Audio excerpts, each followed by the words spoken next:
ကျန်းမာရေးစားသောက်နေထိုင်မှုပုံစံလို့ထင်ပြီးတော့လွဲမှားပြီးတော့ပေါ့နော်ဒါကိုကောင်းမလားဆိုပြီးတော့လိုက်လုံမိနေတယ်ဒါပေမဲ့တကယ်တမ်းကတော့တချို့နေရာလေးတွေမှာလိုက်နာရမယ့်ဟာလေးတွေကမလိုက်နာပဲနေမိနေတဲ့ဟာလေးတွေကိုဒီနေ့တောင်ကြီးမှာ OPD လူနာလာကြည့်ပေးရင်းနဲ့တွေ့ရတာလေးတွေကိုမျှဝေပေးခြင်းလို့ပါဘာဖြစ်လို့လဲဆိုတော့ကျွန်တော်တို့ပုံမှန်ပေါ့နော်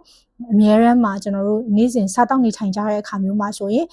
တချို့အရာလေးတွေပေါ့အရွက်ဆိုရင်ကြိုတောက်လိုက်တယ်ဒါမှမဟုတ်ဆိုရင်မကြီးဖြော်ရည်ဆိုနေ့စဉ်တောက်မယ်ဒါမှမဟုတ်ဘူးဆိုရင်အသီးရည်ကင်မွန်းချီရည်တောက်လိုက်တယ်ဆိုရင်ဝိတ်ကျသွားမယ်တမယာရည်နေ့စဉ်တောက်ရင်ဝိတ်ကျသွားမယ် supplement တစ်ခုခုပေါ့နော်အမြင်တက်ရတဲ့ဟာတစ်ခုခု supplement တွေတောက်လိုက်ရင်ဝိတ်ကျသွားမယ်ဒီလိုမျိုးတွေထင်အောင်ထင်မှားတွေဖြစ်နေတတ်ကြတယ်ပေါ့နော်တကယ်တမ်းတော့ဒီလိုမျိုးတွေကမှန်နေပါဘူးတကယ်တမ်းလိုအပ်တဲ့ပုံစံကြီးကတော့ကိုယ့်ရဲ့တနေ့တာလိုအပ်ချက်ကိုရှော့ပြီးတော့စားသုံးနိုင်ရမယ်လေ့ကျင့်ခန်းလေးတွေကိုနေ့စဉ်ထဲမှာပအောင်စားသုံးနိုင်ရမယ်ကိုရွေးချယ်လိုက်တဲ့အစားအသောက်တွေဒီ healthy habit ဖြစ်ရမယ်နောက်တစ်ခုကတော့တင့်မျှတစွာစားသုံးနေရမယ်ပေါ့နော်ဒီလိုပုံစံမျိုးလေးတွေမှာရှိနေရမှာပါအဲ့လိုပုံစံမဟုတ်တဲ့ဟာတွေဒီ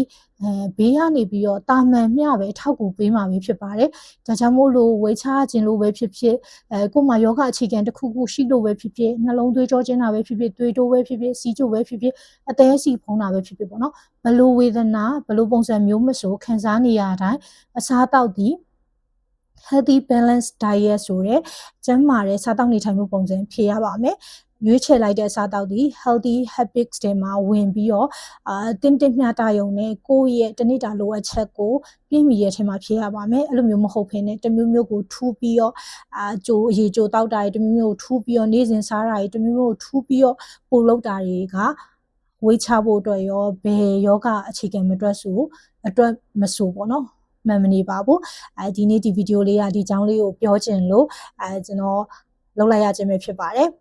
တခုထပ်သိချင်တာမျိုးတွေရှိဗီဒီယိုလေးအောက်မှာ comment မှတ်ခဲ့ပေးလို့ရပါတယ်နောက်ထပ်ဗီဒီယိုလေးတွေမှာထပ်မံဆုံတွေ့ကြမယ်เนาะအားလုံးပဲတက်တာ